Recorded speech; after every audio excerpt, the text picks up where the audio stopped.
Hello, everyone. It's me again. I thought I'd read a short extract from the upcoming Smallhope and Pennyroyal story.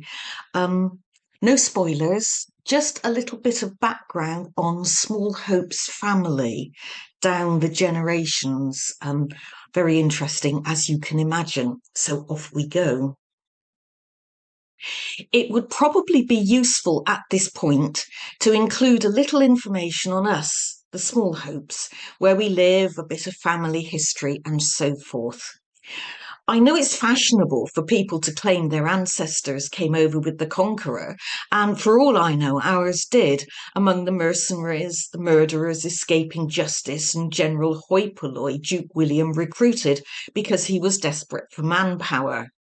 Basically, if you could hold a sword, you were in. It didn't even matter if you held the wrong end. Anyway, our ancestors bimbled their way through the years, emerging in a minor sort of way in the 14th century, which was not a century known for its happy times. Not only was there war, rebellion, plague, civil unrest, shit weather, and all the rest of it, but the 14th century also produced Black Ralph Smallhope, who was, by all accounts, a bit of a bastard even by that century's low standards. No one's quite sure whether his nickname was due to his ferocious temper, his hair colour, or his armour. Contemporary accounts are scarce and unclear. The family had settled here at Starlings by then. Chez Nous at the time was a hastily assembled stone keep with a couple of wooden huts tacked on as required. There were no comforts of any kind, which was how Black Ralph liked it, apparently. Anyway, even among Smallhope men, he was a bit of a shit.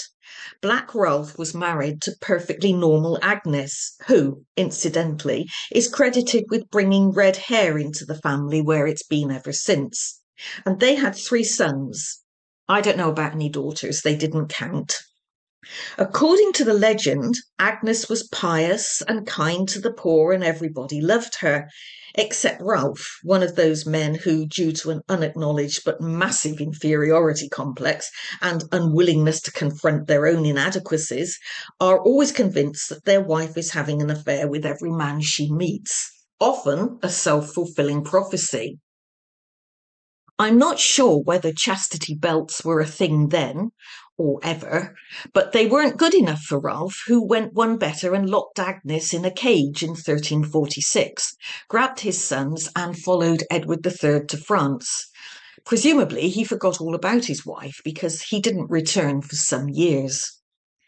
Fortunately for Agnes, she was able to escape the cage and seduce his younger brother. Or possibly she did it the other way round. And the two of them were carrying on very happily at Starlings when Black Ralph finally showed up again, minus 2 sons who hadn't made it. The third died a year later, supposedly of dysentery, but George and I were always convinced it was the pox. Anyway, Agnes and her brother-in-law celebrated Ralph's return by hurling him down the castle well. Well, a castle well. Buggering up your own water supply is never the best idea, and Agnes wasn't a stupid woman by any means. Although it is probably safe to assume that post-Cade Agnes wasn't anywhere near as pious and kind as pre-Cage Agnes. Her first priority was to eliminate any and all witnesses to this dastardly deed, namely the younger brother, by making love to him there and then as Ralph splashed impotently some 20 feet below floor level. Their cries of ecstasy intermingled with those of her soon-to-be dead husband as he roared dark curses and tried to climb out, only to lose his grip on the slippery stones, fall back into the no longer fit to drink water, and injure himself quite badly. He was still struggling to keep his head above water when his brother, literally, landed on top of him, still unlaced and dangling, as Agnes, taking advantage of his postcoital lack of concentration, upended him into the well too, and then leaned over the coping to gloat at the pair of them. No one knew how long it took them to die, or even if the story was actually true, until Grandpapa Eustace, whom I vaguely remember as a huge, shouty man, had some work done in the second wine cellar, and a quantity of human bones were found at the bottom of an old dry well. Not wanting to be bothered with police investigations and coroners' courts and other irrelevancies, he threw them back and ordered the concrete to be poured immediately. Black Ralph's wife, perfectly normal Agnes, showed no signs of remorse whatsoever, never married again, and possibly because of that, lived well into her 80s. She ruled her descendants with a rod of iron and became a great matriarch.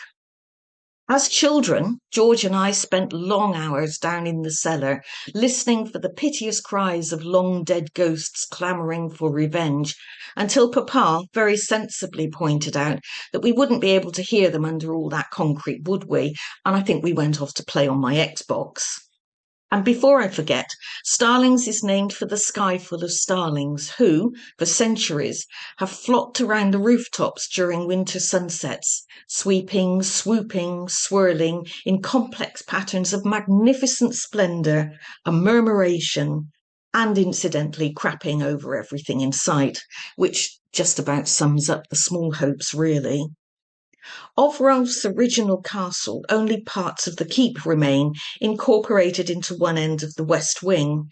The house has since been enlarged, pulled down, rebuilt, burned down, added to, modernised, Gothicized, you name it, and the result is a rambling structure which manages to cover an enormous amount of ground, but isn't actually that large.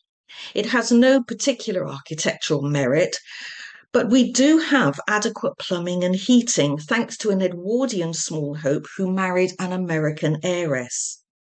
He had the sense to marry her before introducing her to her new home. She, apparently, took one look at the place and very nearly bolted, and only by the installation of mass bathrooms, toilets, and central heating could she be lured in through the front door.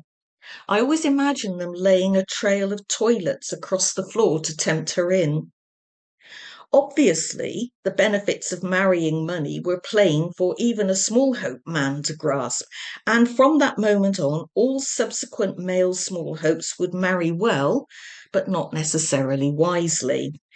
It's not generally mentioned, but in the early years of their marriage, Grandmama Alexandra actually stabbed Grandpapa Eustace.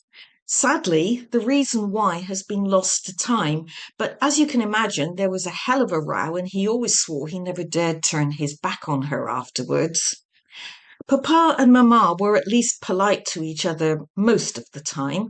He lived in the central part of the building and she in the east wing. Presumably, they met on common ground and were polite to each other at least 3 times to have produced George, Charlotte, and me.